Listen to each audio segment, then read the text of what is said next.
बिस्मिल्लाहिर्रहमानिर्रहीम। Welcome back dear students to institute of dental sciences. Dear students, आपको हमारे channel पर खुशामदीद। डियर स्टूडेंट्स, आज का हमारा lecture medical emergencies in dental practice में एक topic dental management of pregnant women पर है, जिसमें हम कुछ कंडीशंस देखेंगे, कुछ पोजीशंस देखेंगे, कुछ प्रिस्क्राइब्ड ड्रग्स देखेंगे, कुछ ट्रीटमेंट प्रोटोकॉल्स देखेंगे कि जब हमारे पास हमारी क्लिनिक में, डेंटल क्लिनिक में कोई प्रेग्नेंट वुमेन आती है तो हमें उस वक्त किस तरह से उसको मैनेज करना है। तो डियर स्टूडेंट्स, ये लेक्चर बहुत ही इंपॉर्टेंट है। अगर आप डेंटिस्ट्री के हवाले से कोई स्टूडेंट हैं, चाहे आपके लिए इंतहाई जो है इम्पॉर्टेंट लेक्चर है। तो अगर आप हमारे चैनल पर नए हैं तो जल्दी से चैनल को सब्सक्राइब करें और साथ ही बेल के आइकन को प्रेस करें ताकि हमारा हर लेक्चर आप तक बआसानी पहुंच सके। डियर स्टूडेंट्स, इस लेक्चर को आखिर तक देखिएगा, बहुत इंपॉर्टेंट चीज़ें हम इसमें डिस्कस करने वाले हैं। तो ये हमारे पास स्टार्टिंग है कि the pregnant women who presents for dental care requires special considerations to accommodate the physiological changes associated with pregnancy. इसमें कहने का मतलब ये है कि कोई भी ऐसी औरत जिसको प्रेगनेंसी है और उसको कोई डेंटल ट्रीटमेंट की ज़रूरत पड़ गई है, तो फिर जब वो हमारी क्लिनिक में आती है तो फिर उसके अंदर फिजियोलॉजिकल चेंजेस के साथ एसोसिएट करने के लिए हमें कुछ स्पेशल किस्म के प्रोटोकॉल्स जो है अडॉप्ट करने पड़ते हैं, कुछ प्रोटोकॉल्स लेने पड़ते हैं। ठीक है। During pregnancy the dental treatment may be modified. Pregnancy के दौरान जब कोई पेशेंट हमारे पास आता है तो उसमें हम डेंटल ट्रीटमेंट अपना जो है मॉडिफाइड करके उसको दे सकते हैं, but need not to be withheld. ठीक है, provided that the risk assessment is made properly for the both patient and the foetus. सही है। मतलब इसमें यह है कि प्रेगनेंसी के दौरान हमारे पास ट्राइमेस्टर्स होते हैं, फर्स्ट ट्राइमेस्टर, सेकंड ट्राइमेस्टर और थर्ड ट्राइमेस्टर। फर्स्ट ट्राइमेस्टर है, अगर थर्ड ट्राइमेस्टर है, इन दो के अंदर फर्स्ट और थर्ड में हम अपना इलेक्टिव ट्रीटमेंट साइड पे रखते हैं। ठीक है, मास में अगर कोई इमरजेंसी सिचुएशन हमारे पास हो। तो इसी तरह मैं स्टेजेस ऑफ प्रेगनेंसी को देख लेता हूँ। स्टेजेस ऑफ प्रेगनेंसी में हमारे पास जो फर्स्ट स्टेज है वो है पहले 3 माह। टोटल प्रेगनेंसी 9 माह की होती है, उसको फिर हमने 3-3 माह में डिवाइड किया हुआ है। पहले 3 माह में जो है फीटल ऑर्गन की फॉर्मेशन हो रही होती है, तो इस हवाले से इसको phase of foetal organ formation कहा जाता है। और ये जो हमारे पास फर्स्ट 3 मंथ होते हैं इसमें 12 हफ्ते पाए जाते हैं, क्योंकि एक मंथ में 4 हफ्ते होते हैं, तो इस लिहाज से 4×3=12। ठीक है, तो ये हमारे पास है फर्स्ट ट्राइमेस्टर। सो इसमें हमने जो इलेक्टिव डेंटल ट्रीटमेंट होता है मुमकिन हद तक, जहां तक पॉसिबल हो, हमने अवॉइड करना होता है। अगर हमारे पास पेशेंट आ जाता है किसी फर्स्ट ट्राइमेस्टर में, सेकंड में, थर्ड में किसी मेडिकल इमरजेंसी के साथ, तो फिर उसके लिए हम जो है उसको फर्स्ट, एक तो जो उसकी विजिटिंग होती है शॉर्ट रख देते हैं, उसको फर्स्ट टाइम बुलाते हैं, वो भी अपने बड़े हॉस्पिटल्स में, DHQs में, THQs में, इस तरह की जो हम हॉस्पिटल्स में उनको जो है अपने पास बुलाते हैं, या कोई प्राइवेट क्लिनिक है जिसमें बाकी तमाम जो है डिपार्टमेंट्स मौजूद होते हैं, मतलब उसमें होते हैं, तो फिर हम उधर उसको बुलाते हैं ताकि अगर कोई कॉम्प्लिकेशंस आ जाती हैं तो फ़ौरन से पहले उसको वहाँ पे टैकल कर लिया जाए। ठीक है। उसके बाद हमारे पास है सेकंड ट्राइमेस्टर। ये होता है 3 से 6 महीनों का। ठीक है, 3 से 6 महीनों का, यानी कि तीसरे महीने से लेकर छठे महीने तक ये जो 3 महीने बनते हैं, 13 से 24 हफ्तों का दरमियान का जो ये टाइम होता है, ये हमारे पास सेकंड ट्राइमेस्टर होता है। और इसमें जो फीटल की ग्रोथ होती है और उसकी जो मैचुरेशन होती है वो हो चुकी होती है। इसलिए जो हमारे पास ये जो सेकंड ट्राइमेस्टर का टाइम है, ये जो पीरियड है, ये सेफेस्ट टाइम है to provide preventive and interceptive dental care. Preventive मतलब हमने उसको किसी चीज़ से जो है ना, दर्द वगैरह है या उसके अलावा डेंटल कैरीज बहुत ज़्यादा है, पेरिडोंटल डिजीज है, जो भी है उसको हम प्रिवेंटिव मेजर देंगे। और इंटरसेप्टिव डेंटल केयर का मतलब होता है उसमें early diagnostic and treatment protocols हम उसमें लेते हैं। तो ये हम सेकेंड ट्राइमेस्टर में प्रिवेंटिव और इंटरसेप्टिव डेंटल केयर हम उसको दे सकते हैं। अब उसके बाद हमारे पास है थर्ड ट्राइमेस्टर। थर्ड ट्राइमेस्टर आखिरी 3 महीने होते हैं जो, तो ये थर्ड ट्राइमेस्टर होता है हमारे पास। Concerns associated with fetus and easy parturition. ये जो हमारे पास होता है, ये एक तो फीटस के साथ और जो हमारे पास जच्चगी का प्रोसेस होता है उसके साथ एसोसिएट होता है, उसके साथ कंसर्न्स होता है। Dental treatments should be of short duration. अगर हम कोई डेंटल ट्रीटमेंट ले रहे हैं तो वो शॉर्ट ड्यूरेशन का होना चाहिए, and for only dental emergencies, और सिर्फ जो है ना डेंटल इमरजेंसीज के लिए होना चाहिए। ठीक है। इसकी वजह क्या है? To prevent stress induction to expectant mother. जो हमारे पास प्रेग्नेंट वुमेन होती है, जो प्रेग्नेंट मदर होती है, ताकि उसके ऊपर जो हमारे पास स्ट्रेस इंडक्शन होती है उससे उसको बचाया जा सके। ठीक है, अगर उसमें इमरजेंसी किस्म की कोई डेंटल ट्रीटमेंट दे रहे हैं तो उसके लिए भी आपका ड्यूरेशन शॉर्ट होना चाहिए। ठीक है, फिर उसके बाद हमारे पास है फिजियोलॉजिकल चेंजेस। कुछ प्रेगनेंसी की वजह से हमारे पास सिस्टम्स के अंदर कुछ जो है ना बॉडी के अंदर फिजियोलॉजिकल चेंजेस वुमेन में आती हैं। तो ये जो फिजियोलॉजिकल चेंजेस होती हैं ये कम्प्लेक्स हार्मोनल इंटरेक्शंस की वजह से होती हैं। ठीक है, इसमें जो है प्रोजेस्टेरॉन 30 फोल्ड्स बढ़ जाता है और जो एस्ट्रोजन होता है वो 10 फोल्ड्स 10 टाइम्स जो है वो इंक्रीज कर जाता है। तो ये आपसे पूछा जा सकता है कि प्रेगनेंसी के दौरान फिजियोलॉजिकल चेंजेस में एस्ट्रोजन लेवल और प्रोजेस्टेरॉन लेवल कितने टाइम्स कितने फोल्ड्स जो है ये इंक्रीज कर जाता है। फिर उसके बाद हमारे पास सबसे पहले हम कार्डियोवास्कुलर सिस्टम को देखते हैं। फिर उसके बाद हम जो है इसकी एक दो और टर्म्स को देखेंगे। तो कार्डियोवास्कुलर सिस्टम में प्रेगनेंसी के दौरान जो ब्लड का वॉल्यूम होता है वो बाय एवरेज 30 to 40% इंक्रीज हो जाता है। उसके अलावा फिजियोलॉजिकल एनीमिया ऑफ प्रेगनेंसी हो जाती है, जिसको डाइल्यूशनल एनीमिया भी बोला जाता है। ये जो डाइल्यूशनल एनीमिया होता है इसकी एक काज प्रेगनेंसी भी है। ठीक है, कार्डिक आउटपुट इसमें जो है वो 30 से 50% इंक्रीज कर जाती है। हार्ट रेट भी 20 से 30% इंक्रीज रहता है। इंक्रीज्ड ऑल कोएगुलेशन फैक्टर्स, हमारे पास जितने भी कोएगुलेशन फैक्टर्स हैं वो सारे के सारे जो है इंक्रीज हो जाते हैं, मास सिवाय factor number 11 and factor number 13 ये जो है ये डिक्रीज कर जाता है। तो ये जो हमारे पास जितने के यानी कि 11 और 13 के अलावा बाकी सारे कोएगुलेशन फैक्टर्स इंक्रीज कर जाते हैं, तो इस कंडीशन को हाइपर कोएगुलेबल स्टेट कहा जाता है। ठीक है, तो आपसे ये पूछा जा सकता है कि जो हमारे पास कोएगुलेशन फैक्टर्स होते हैं प्रेगनेंसी के दौरान वो सारे के सारे इंक्रीज कर जाते हैं। तो आपको कंडीशन दी जा सकती है कि ये स्टेटमेंट बिल्कुल ठीक है या ये स्टेटमेंट गलत है।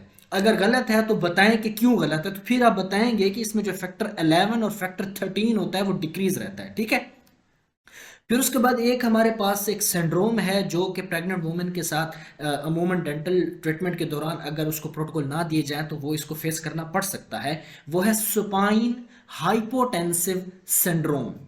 सुपाइन इसकी पोजीशन की वजह से इसका नाम रखा गया है हाइपोटेंसिव सिंड्रोम। ठीक है, इसमें क्या होता है कि इसमें ब्लड प्रेशर और कार्डियक आउटपुट कम हो जाती है। वो क्यों कम हो जाती है? इंफीरियर वेना केवा के ऊपर प्रेशर आने की वजह से। जब फीमेल को प्रेग्नेंट मदर को जो है स्पाइन पोजीशन में सीधा लिटाया जाता है, ठीक है, तो उस केस में क्या होता है कि उसकी जो इंफीरियर वेना केवा होता है उसके ऊपर प्रेशर पड़ जाता है, जिसकी वजह से उसका जो फ्लो होता है वो डिक्रीज कर जाता है ड्यू टू द कंप्रेशन। ठीक है, तो इसमें क्या होता है कि फिर जो है venous return to the heart जो है वो भी डिक्रीज हो जाता है और पेशेंट सुपाइन पोजीशन के अंदर फिर हाइपोटेंसिव सिंड्रोम में चला जाता है। ठीक है, तो ये जो सुपाइन हाइपोटेंसिव सिंड्रोम है ये सेकंड और थर्ड ट्राइमेस्टर में देखा जाता है। तो आपसे पूछा जा सकता है कि सुपाइन हाइपोटेंसिव सिंड्रोम जो है ये किस किस ट्राइमेस्टर में आप देख सकते हैं। फिर उसके बाद हमारे पास इसकी कुछ मैनिफेस्टेशंस हैं, कुछ इंकशाफ्स हैं जो कि प्रेगनेंसी के साथ रिलेटेड होते हैं। तो इसमें हमारे पास सबसे पहले है low blood pressure, hypotensive, tachycardia, rapid heart beating. ठीक है, इसमें जो है 100 बीपीएम से अबव हो जाता है या 100 बीपीएम तक रहता है। ठीक है, स्वेटिंग हो जाती है, nausea, weakness, sense of lack of air and possible loss of consciousness, यानी कि बेहोशी की हालत भी हो सकती है इसमें। फिर उसके बाद हमारे पास है गैस्ट्रो इंटेस्टाइनल सिस्टम। कार्डियक के अंदर तो जो हमने पढ़ लिया कि उसका हार्ट बीट बढ़ता रहता है, उसको टैकीकार्डिया रहता है और डिफरेंट उसको कंडीशंस रहती हैं। तो गैस्ट्रो इंटेस्टाइनल सिस्टम में मैदे के हवाले से क्या उसको जो है कोई मसला रहता है, तो उसमें उसको जो है ना हार्ट बर्न रिफ्लेक्सेस आते हैं। मतलब ना पेशेंट शिकायत करता है कि उसका जो है ना उसको जलन हो रही है, सीने में जलन हो रही है, उसको नोजिया हो रहा है, उसको वोमिटिंग हो रही है। तो ये एसिडिटी की वजह से ये कंडीशन होती है। ठीक है, हार्मोनल चेंजेस की वजह से ये काम होता है। फिर उसके बाद हमारे पास कुछ डेंटल कॉन्सिडरेशंस हैं। डेंटल कॉन्सिडरेशन में का मतलब ये है कि अगर हमारे पास डेंटल क्लिनिक में कोई प्रेग्नेंट वुमेन, प्रेग्नेंट मदर आ जाती है तो उसको हमने कौन कौन सी अपने हवाले से जो है ना कॉन्सिडरेशंस देनी है डेंटल के हवाले से। तो सबसे पहले आपका टाइमिंग ऑफ ट्रीटमेंट डिपेंड करेगा आपके ट्राइमेस्टर्स के ऊपर। डेंटल रेडिएशंस एक्सपोजर डोजेज उसकी हम देखेंगे, लोकल एनेस्थीसिया का यूज देखेंगे, प्रिस्क्रिप्शन ऑफ ड्रग्स देखेंगे कि कौन सी ड्रग इसको सेफ है और किस ट्राइमेस्टर में दी जानी चाहिए। निट्रस ऑक्साइड गैस एडमिनिस्ट्रेशन अगर आप दे रहे हैं तो उसका क्या फीटस के ऊपर और मदर के ऊपर इफेक्ट पड़ सकता है, प्री नेटल फ्लोराइड्स, एमलगम रेस्टोरेशंस, ठीक है। सबसे पहले हम देख लेते हैं timing of treatment. Timing of treatment में डियर स्टूडेंट्स हमने इसको ट्राइमेस्टर वाइज जो है ना डिवाइड किया हुआ है। याद रखिएगा प्रेगनेंसी में, जब भी प्रेगनेंसी के हवाले से आपका कोई पेशेंट आएगा तो सबसे पहले आपने पेशेंट से ये पूछना है कि आया कि वो पहले पूछें शादीशुदा है, अगर शादीशुदा है तो पूछें कि प्रेगनेंसी वगैरह है तो नहीं है, नहीं है तो जान छुटी, अगर है तो ये पूछें कि महीना या ट्राइमेस्टर कौन सा चल रहा है, ठीक है। पेशेंट को उसकी लैंग्वेज के अकॉर्डिंग पूछें, अगर वो पढ़ा लिखा है, अगर वो चीज़ों को समझता है तो आप उससे पूछें first trimester, second trimester, third trimester. अगर वो पढ़ा लिखा नहीं है, मतलब देहात से है या उसको इतनी इस चीज़ के बारे में कंसेप्ट नहीं है, तो फिर आप उससे पूछें कि कौन सा महीना चल रहा है, वो आपको बताए तीसरा, चौथा, पांचवा, नावा, पहला, जो भी है, फिर आप उसके अकॉर्डिंग अपना ट्रीटमेंट प्लान देंगे, क्योंकि आपको तो पता होगा कि इसका कौन सा ट्राइमेस्टर चल रहा है। तो फर्स्ट ट्राइमेस्टर की मैं बात करता हूं, unless emergency treatment is required, जब तक हमारे पास कोई इमरजेंसी सिचुएशन नहीं आ जाती, पेशेंट इमरजेंसी हालत में हमारे पास ट्रीटमेंट के लिए नहीं आता, तब तक ये एडवाइजेबल है कि आप अपने इलेक्टिव ट्रीटमेंट को डेफर कर दें, उसको रहने दें, उसको आगे के लिए मुंतकिल कर दें कि जब उसकी प्रेगनेंसी हो जाए तो हम ये काम स्टार्ट करेंगे, अगर उसका फर्स्ट ट्राइमेस्टर चल रहा है, ठीक है। वजह क्या है? Because of potential vulnerability of the foetus, क्योंकि जो हमारे पास फीटस होता है उसके अंदर पोटेंशियल वल्नरेबिलिटी की वजह से, ठीक है। क्योंकि इसमें जो हमारा फर्स्ट ट्राइमेस्टर होता है, इसमें बेबीज के ऑर्गन्स की डेवलपमेंट हो रही होती है, और ये जो है बेबी की डेवलपमेंट होती है, ये बहुत ही सेंसिटिव होती है टू रेडिएशन एंड केमिकल्स, ठीक है। अब है सेकेंड ट्राइमेस्टर। प्रेगनेंसी का जब सेकेंड ट्राइमेस्टर चल रहा होता है, 3 से 6 माह के दरमियान का जो पीरियड है, ये सेफेस्ट होता है। क्यों सेफेस्ट होता है? डेंटल थेरापी, कोई भी हम डेंटल ट्रीटमेंट दे रहे हैं, डेंटल थेरापी से मुराद कोई भी हम डेंटल ट्रीटमेंट दे रहे हैं, इसमें एक तो ये होता है कि इसमें नौसिया, वोमिटिंग नहीं होती, फीटस स्टेबलाइज्ड होता है, स्टेबल फीटस होता है, और इसमें ऑब्स्टेट्रिकल कॉम्प्लिकेशंस भी के इंसिडेंस भी बहुत कम होते हैं। मतलब ऑब्स्टेट्रिकल जो हमारे पास कॉम्प्लिकेशंस कभी हो जाती हैं, उनके जो होने के चांसेस होते हैं, उनका इंसिडेंस भी बहुत लो लेवल तक चला जाता है। फिर इसमें हम कौन कौन से ट्रीटमेंट दे सकते हैं? मिसाल के तौर पर अगर हमने कोई जो है पेरियोडोंटल मेंटेनेंस देनी है, पेरियोडोंटली हमने उसकी पेरियोडोंटल थेरापी देनी है, या उसके अलावा कुछ प्रिवेंटिव केयर उसको देनी है, या सिंपल रेस्टोरेटिव प्रोसीजर्स हमने परफॉर्म करने हैं, फिलिंग करनी है, कोई क्राउन लगाना है, कोई ब्रिज लगाना है, जो भी लगाना है वो आप सेकंड ट्राइमेस्टर में उसको दे सकते हैं, ठीक है। That will eliminate potential problems, क्योंकि इसमें जो है ये पोटेंशियल प्रॉब्लम्स को इलिमिनेट करेगा। यानी कि हम पेरियोडोंटल मेंटेनेंस उसको देते हैं, प्रिवेंटिव केयर्स देते हैं पेरियोडोंटली, या उसको रेस्टोरेटिव प्रोसीजर्स देते हैं, तो ये क्या करता है कि जो उसको पोटेंशियल प्रॉब्लम होता है उसको इलिमिनेट करता है, और मैसिव डिजीज में भी परफॉर्म, और जो कंट्रोल करता है, जो कि एक्टिव डिजीजेस होती हैं उनको भी आगे बढ़ने से रोक लेता है। मतलब कि अगर उसको पेरियोडोंटली कोई मसला है सेकंड ट्राइमेस्टर में, अगर वो आपके पास आ गई है, तो आप उसके ऊपर काम कर सकते हैं और फर्दर उसकी उस प्रोसेस को रोक सकते हैं, ठीक है। अब बात आ गई थर्ड ट्राइमेस्टर की। थर्ड ट्राइमेस्टर में आप क्या कर सकते हैं? Scaling and prophylaxis may be repeated to minimise, यानी कि स्केलिंग है या कोई हिफाजती तदबीर आप दे रहे हैं, तो फिर आप उसको ना रिपीट करेंगे, ताकि हार्मोनल जंजाइवल चेंजेस को जो है मिनिमाइज किया जा सके। रिपीट से मुराद ये है कि थोड़ी आज कर ली, थोड़ी नेक्स्ट विजिट पर, थोड़ी उससे नेक्स्ट पर, तो इस तरह से कर करके हम शॉर्ट विजिट्स में उसको क्या करते हैं, अपने ट्रीटमेंट को जो है वो कंटिन्यू रखते हैं, अगर करना हो तो।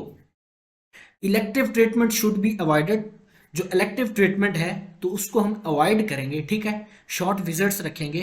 पोजीशन इसकी बहुत इंपॉर्टेंट है थर्ड ट्राइमेस्टर में, या वैसे भी आपके पास जो पेशेंट आता है, तो प्रेग्नेंट फीमेल में आपकी जो पोजीशन होगी वो अपराइट पोजीशन होगी, मतलब उसको थोड़ा सीधा बिठाएंगे। मास इससे के सुपाइन पोजीशन नहीं होनी चाहिए। सुपाइन में ये होता है कि आपकी जो बैक होती है वो आपकी जो टेबल होती है उसके साथ बिल्कुल मिली हुई होती है, ठीक है। तो आपकी जो पोजीशन है वो क्या होनी चाहिए? अपराइट पोजीशन होनी चाहिए, and slightly rolled to the left side, और पेशेंट को आप बोलेंगे कि वो हल्का सा लेफ्ट साइड की तरफ रोल्ड करे, और आप उसकी जो राइट हिप है उसके अंदर एक छोटा सा पिलो रखेंगे, छोटा पिलो रख देंगे, ठीक है। अगर उसके अलावा कोई पेशेंट, कोई प्रेग्नेंट वुमेन हमारे पास आती है जिसमें एक्सेसिव अनकंट्रोल वोमिटिंग हो रही है, तो आप उसको मॉर्निंग अपॉइंटमेंट्स देंगे, ठीक है, ताकि उसकी इस चीज़ को कंट्रोल किया जा सके।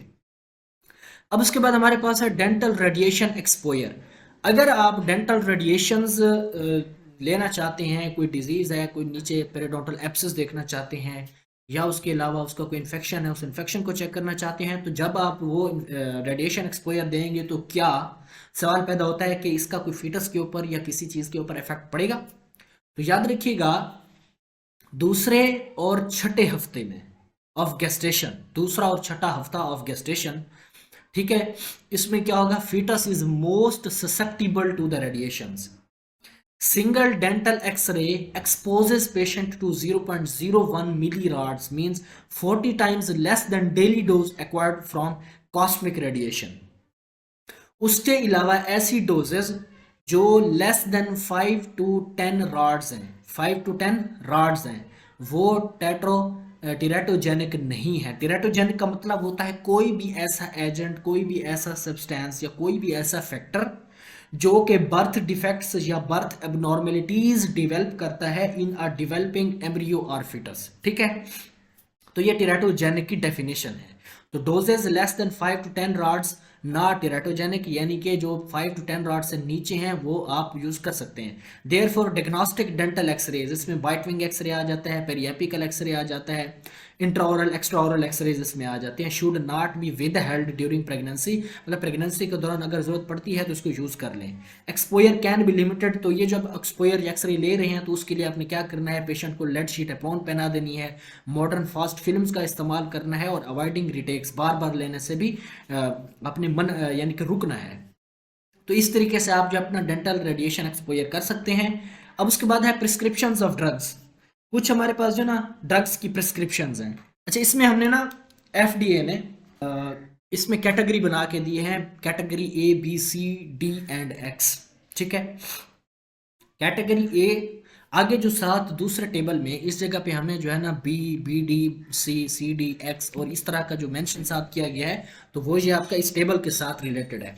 तो जो कैटेगरी ए है, कंट्रोल्ड स्टडीज इन वीमेन, ठीक है, fail to demonstrate a risk to the fetus in first trimester and the possibility of fetal harm appears remote, safe for use। Category A जो है इसमें जो है ना कंट्रोल्ड स्टडीज जब वीमेन के ऊपर की गई तो फिर इसमें जो है ना फीटस फर्स्ट ट्राइमेस्टर के अंदर फीटस के ऊपर कोई रिस्क डिमॉन्स्ट्रेट ये नहीं कर पाए, ठीक है। तो इसलिए जो फीटल हार्म अपेयर्स रिमोट है उसकी पॉसिबिलिटी भी फेल हुई और ये सेफ फॉर यूज है। कैटेगरी ए जो है सेफ फॉर यूज है। और इसमें जो हम अमूमन वैसे देखा जाए तो प्रिस्क्रिप्शन ऑफ ड्रग्स में सिर्फ हम पेनाडॉल ही कहते हैं, अगर कोई दर्द वगैरह हो तो पेनाडॉल खा लें, क्योंकि ये हर उसमें सेफ है, प्रेगनेंसी के दौरान सेफ ही रहती है। बट ये सिर्फ डॉक्टर्स के लिए है। आप खुद घर बैठकर जो है अगर कोई वैसे लेक्चर सुन रहा है या वैसे इस चीज़ को देख रहा है तो अपने जो डॉक्टर के साथ, अपने कंसल्टेंट के साथ ज़रूर रब्ता कीजिए, उसको ज़रूर दिखाइए, क्योंकि हर पेशेंट की कंडीशन अपनी होती है और ड्रग्स को फिर अपने अकॉर्डिंग उसका एक अपना एक फार्मूला होता है, उसके अकॉर्डिंग जो है प्रिस्क्राइब करना होता है। अगर आप डॉक्टर हैं तो आपको पता होगा, अगर आप डॉक्टर बन रहे हैं तो आप अपने सीनियर से पूछ सकते हैं। और उसके अलावा जो अगर आप वैसे मेडिकल फील्ड से हट कर हैं तो फिर काइंडली आप जो है ड्रग्स को अपने कंसल्टेंट के साथ मशवरा करके इस्तेमाल किया करें, specially in pregnant women's, because drugs has great effect, because drugs का जो है प्रेगनेंसी के ऊपर, फीटस के ऊपर बहुत इफेक्ट होता है। तो इसलिए जो है खुद से डॉक्टर नहीं बनना बल्कि अपने कंसल्टेंट के साथ रब्ता करना है। सो कैटेगरी ए जो है controlled studies in women fail to demonstrate a risk to the foetus in first trimester and the possibility of the foetal harm appears remote, safe for use. Category safe for use है, category भी safe for use है। इसमें भी क्या हुआ था कि animal studies show no risk. उसके अलावा अगर कोई रिस्क एनिमल्स में देखा भी गया तो फिर उनको जो है वुमेन्स के अंदर ट्रायल कर करके जो है उसको फिर उस रिस्क को भी मैनेज कर लिया गया। फिर उसके बाद कैटेगरी सी जो है studies in animals with adverse effects and no human studies और नो एनिमल और human studies but benefits of use may weigh out potential harms, ठीक है। इसमें यह था कि इसमें जो ड्रग्स वगैरह का यूज किया गया था ना उसमें उसके कुछ बेनिफिट्स थे और उन बेनिफिट्स ने जो है पोटेंशियल वेट आउट किया था, आउटवेट किया था पोटेंशियल हार्म्स को। Used only category C, D और एक्स ये बड़ी जो है ध्यान वाली हैं, ए भी जो है कुछ हद तक सेफ हैं और सी में जो है ये इसको उस वक्त आपने ड्रग को यूज करना है जब आपको ये पता हो कि जो ड्रग हम ले रहे हैं ये रिस्क से ज्यादा बेनिफिट्स देगी। वेट आउट का मतलब या आउटवेट का मतलब होता है कम कर देना, ठीक है। Benefits weigh out the risk, ये जो हमारे पास इस ड्रग का बेनिफिट होगा, इस ड्रग के जो फायदे होंगे वो रिस्क को कम करेंगे, तब सी कैटेगरी हम यूज कर सकते हैं, अदरवाइज नहीं करते। डी में जो होता है, there is the evidence of human fetal risk but benefits may outweigh the risk, avoided with some exceptional circumstances. Category X जो है ये तो स्ट्रिक्टली अवॉइडेड है ना प्रेगनेंसी के दौरान। तो कैटेगरी एक्स में जो हमारे पास ड्रग्स आती हैं, डी में आती हैं या सी में आती हैं, तो इसमें हम कोशिश करते हैं कि इनको अलहदा रखते हैं। एक्स तो बिल्कुल भी दे नहीं सकते क्योंकि ये स्ट्रिक्टली अवॉइडेड होता है प्रेगनेंसी के दौरान। बस कॉमन एनाल्जेसिक्स हैं जिसमें पैरासीटामोल, आइबुप्रोफिन और एस्पाइरिन आता है। पैरासीटामोल जो है कैटेगरी बी में आता है, और आइबुप्रोफिन जो है ये कैटेगरी बी और डी में आता है, यानी कि आइबुप्रोफिन जो है ये avoided with some exceptional circumstances है, और एस्पाइरिन जो है ये कैटेगरी सी और डी में आता है। कैटेगरी सी में इस तरह है कि ये जो है अगर तो इसका बेनिफिट रिस्क को कम करेगा तब हम देंगे, अदरवाइज नहीं देंगे। कैटेगरी डी में भी यही बात है कि avoided with some exceptional circumstances, ठीक है। तो कॉमन एनाल्जेसिक्स में हम पैनाडोल ही बेसिकली बोलते हैं कि पैनाडोल एक दो खा लें तो आपका गुजारा हो जाएगा। ओके, एस्पाइरिन में जो है, despite being non teratogenic it may cause maternal and fetal hemorrhage as well as prolonged labor. Thus, its use should be avoided, especially during second and third trimester. ये जो एस्पाइरिन है ना कैटेगरी सी डी, ये despite being non teratogenic, ये non teratogenic है, लेकिन इसकी वजह से मैटरनल और फीटल हेमरेज हो सकता है, ठीक है, हेमरेज हो सकता है उसमें, as well as prolong labour, और इसमें प्रोलॉन्ग लेबर भी हो सकता है। सो इसलिए इस वजह से इसको जो है ना खासकर प्रेगनेंसी के दूसरे और तीसरे ट्राइमेस्टर में, यानी कि आखिरी जो उसके 6 महीने चल रहे होते हैं, दूसरा और तीसरा ट्राइमेस्टर चल रहा होता है, पहले 3 महीनों को हटाकर, उसमें इसको अवॉइड करना चाहिए। और ड्रग्स जो है, मैं बार बार कह रहा हूँ कि ड्रग्स जो है ये अपने कंसल्टेंट के साथ रब्ता करके ही आप इस्तेमाल की करें, ठीक है।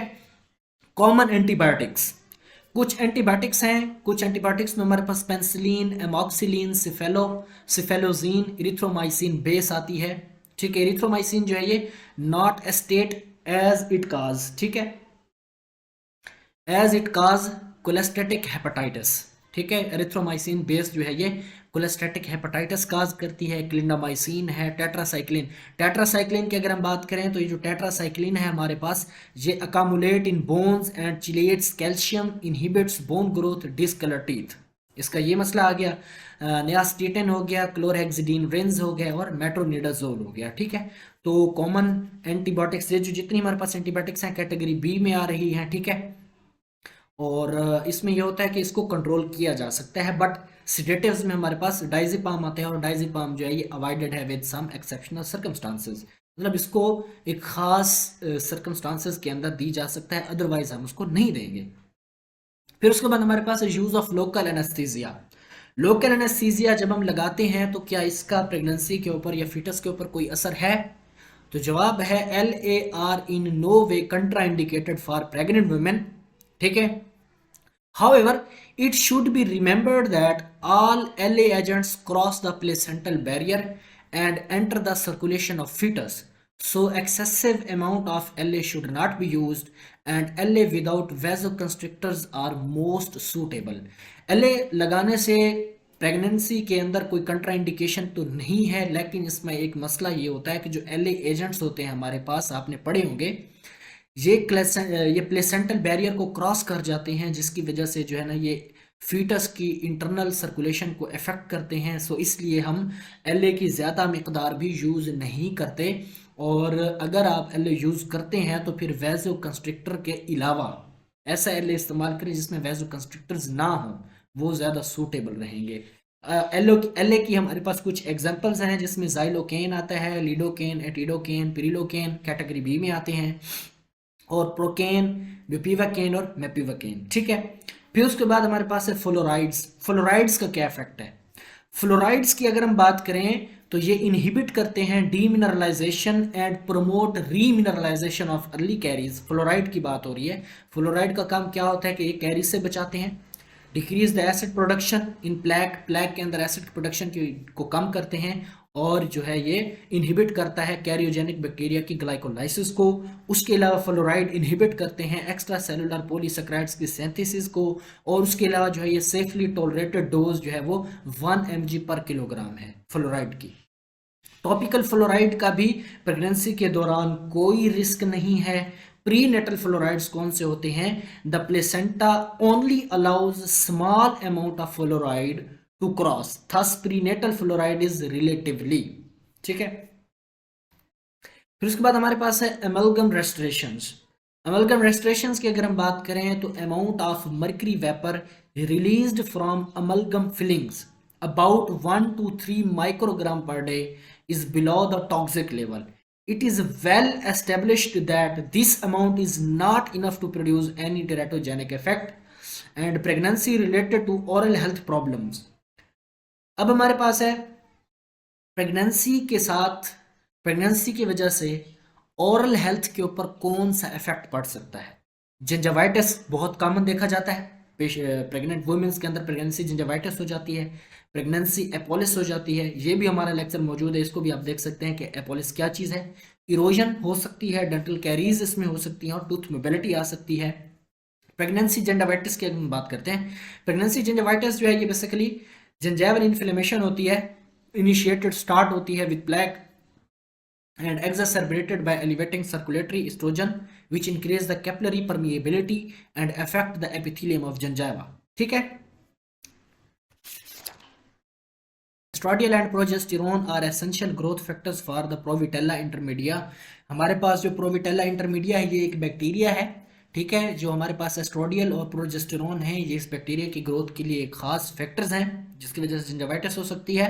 Occurs commonly in second and 8th month in the 50 and 100% of the women, ठीक है। सेकंड ट्राइमेस्टर में जो है ये सेकंड मंथ में जो है ये 50% होती है, और 8वें महीने में जो है 100% होती है वुमेन के अंदर, ठीक है।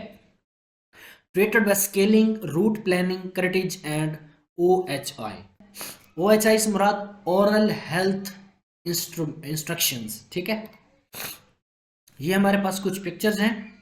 और डेंटल कैरीज में जो है इसमें स्लाइवा चेंजेस की वजह से डेंटल कैरीज होती हैं। जब भी स्लाइवा के अंदर मिनरल्स की चेंजिंग होगी या उसके अलावा जो फ्लो कम हो जाएगा स्लाइवा का सेकंड और थर्ड ट्राइमेस्टर में, तो उस वक्त डेंटल कैरीज हो जाती है। अगर मोर एसिडिक हो जाए स्लाइवा तब भी ये काम डेंटल कैरीज का स्टार्ट हो जाता है। मॉर्निंग सिकनेस भी ये जो इसके साथ हमारे पास प्रेगनेंसी के रिलेटेड एक डिजीज़ है। मॉर्निंग सिकनेस की वजह से भी जो है सुबह सवेरे जो है विमिटिंग वगैरह हो जाती है डेली बेस पर, उसकी वजह से एसिडिटी बहुत ज़्यादा लगती रहती है, तो उसमें भी डेंटल कैरीज हो जाती है अनकंट्रोल्ड ओरल हाइजीन की वजह से। All are predisposing factors for dental caries. ये जो ऊपर हमने जितने पढ़े हैं ये सारे के सारे, स्लाइवा चेंजेस हो गए, मॉर्निंग सिकनेस हो गए, अनकंट्रोल्ड ओरल हाइजीन हो गया, ये सारे के सारे प्रीडिस्पोजिंग फैक्टर्स हैं डेंटल कैरीज के। अब है maternal periodontal health and pregnancy. Maternal periodontal health और प्रेगनेंसी का क्या आपस में जो है ना काम है? तो preterm labour is also known as premature birth, याद रखिएगा। तो maternal periodontal disease is associated with increased risk of preterm labour, anaerobic oral gram negative bacteria. एक होता है हमारे पास ग्राम पॉजिटिव बैक्टीरिया और एक होता है हमारे पास ग्राम नेगेटिव बैक्टीरिया। तो ये जो हमारे पास anaerobic oral gram negative bacteria होता है ये काज करता है इन्फ्लेमेटरी रिस्पॉन्स विच स्टिमुलेट्स, जो कि प्रोस्ट एग्लैंडिन को स्टिमुलेट करता है और साइटोकिन को स्टिमुलेट करता है, उनको तहरीक बख्शता है, production to the stimulate labour, और ये जो है लेबर को स्टिमुलेट करते हैं, ठीक है। Low birth weight evidence is not conclusive. इसका जो एविडेंस है लो बर्थ वेट का ये भी कंक्लूसिव नहीं है, हतमी नहीं है, ठीक है। और pre eclampsia what is pre eclampsia, ठीक है। इन्फ्लेम्ड पेरियोडोंटल टिश्यू, जो हमारे पास इन्फ्लेम्ड पेरियोडोंटल टिश्यू होता है वो प्रोड्यूस करता है सिग्निफिकेंट अमाउंट ऑफ साइटोकाइनीज, ठीक है, मेनली इंटरल्यूकिन 1 बीटा। जो हमारे पास इसमें कुछ प्रो एक्लेम्सिया जो है इसमें कुछ अमाउंट ऑफ साइटोकिन्स होती हैं, जिसमें सबसे पहले हमारे पास है IL-1 beta, IL-6, prostaglandin E2 and tumour necrosis factor alpha TNF alpha, ठीक है। Were higher in women with pre-eclampsia compared with healthy matched pregnant women। अगर आप हेल्दी मैच प्रेग्नेंट वुमेन के साथ जो है इसका कंपेयर करेंगे, तो जो हमारे पास ऐसी वीमेंस जिनके अंदर प्री एक्लेम्पसिया होता है, जो प्री एक्लेम्पसिया के साथ अफेक्टेड हो चुकी होती हैं, तो उनमें जो है IL-1 beta, IL-6, prostaglandin E2 and TNF alpha जो है ये उसमें पाया जाता है, हायर मिकदार में पाया जाता है, ठीक है, बनिस्बत हेल्दी वीमेंस के जिनको प्री एक्लेम्पसिया नहीं हुआ होता। और उसके अलावा हमारे पास जो है ना कुछ डेंटल चेयर है, लास्ट पर डेंटल चेयर की पोजीशन किस तरह से होनी चाहिए, तो ये जो है सेमी रिक्लाइंड होनी चाहिए या अपराइट पोजीशन होना चाहिए हमारे पास, ठीक है। और जो राइट हिप है उसके अंडर जो है हम उसके नीचे हम एक पिलो रखें, एक पिलो रख देंगे। If the patient pregnant patient in the third trimester experiencing supine hypotension, they should be immediately rolled into their left side. यानी कि अगर थर्ड ट्राइमेस्टर के अंदर सुपाइन हाइपोटेंशन हो जाता है तो फिर आपने इमीडिएटली क्या करना है, जो हमारा पेशेंट होगा उसको हमने साइड लेफ्ट साइड की तरफ जो है ना रोल्ड कर देना है। Pregnancy can cause hormonal changes that make gums more likely to become inflamed and disease, gingivitis हो सकती है। Regular dental cleanings can help prevent and manage gum disease. अगर जंजावाइटिस हो जाती है तो रेगुलर डेंटल क्लीनिंग जो है आपको इस चीज़ को मैनेज करने में हेल्प कर सकती है, which can lead to the adverse pregnancy outcomes. और ये जो प्रेगनेंसी एडवर्स प्रेगनेंसी आउटकम्स को भी ये लीड करेगी। Most dental work is safe during pregnancy, तो and it is important to maintain oral health. In fact oral health can have a significant impact on pregnancy outcomes. तो ये था हमारा आज का लेक्चर, और उम्मीद करता हूँ आपको ये लेक्चर अच्छा लगा होगा।